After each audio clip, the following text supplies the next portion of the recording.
Hi, and welcome to another episode of Cooking with Kevin.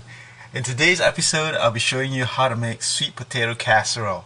Right here in this pot, we have about 5 sweet potatoes boiling. They've been boiling for about 15 minutes already, and I'll be peeling them in a while. In the meantime, let's look at the rest of the ingredients. We have margarine or butter, whichever you prefer. Some people prefer margarine. A quarter cup of that for the 5 sweet potatoes. Okay.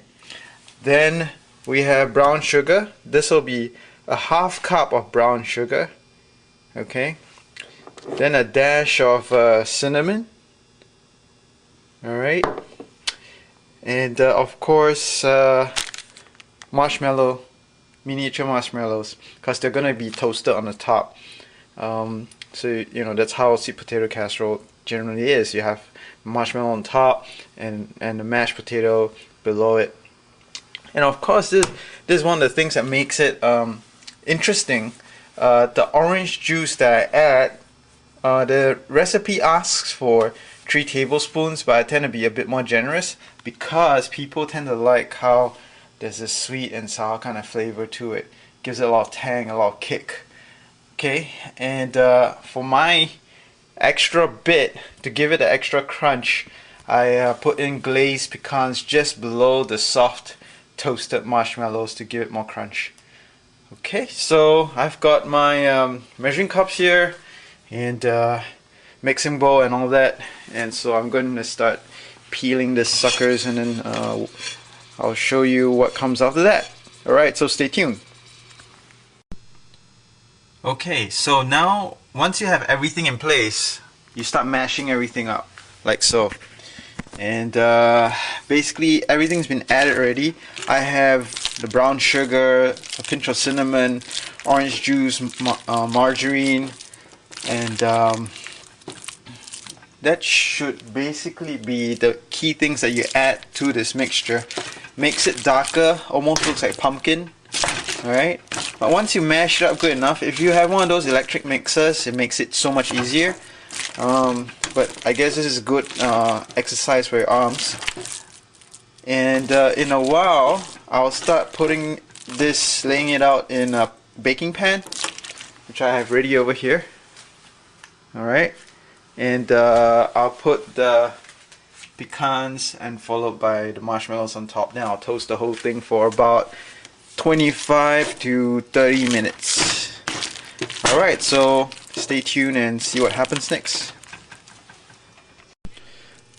Okay, so I'm laying this out on the pan now, and basically I'm flatten it out.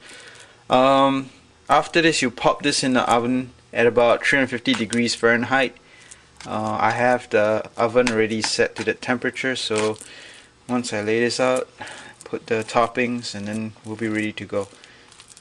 Alright, I can already smell the tanginess. I added more orange juice than usual, so it should have plenty of kick. Of course, it doesn't look much right now, but once you have the toppings and all that, the crunch and all that, you know, tasty bits on top, makes it a bit more appetizing, and after baking, it's much better to see and much better to taste or eat.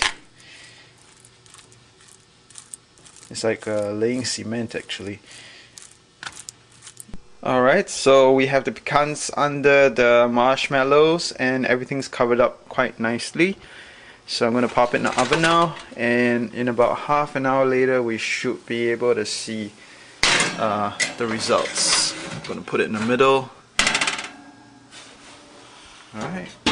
Okay, it's almost half an hour already, so let's take a look.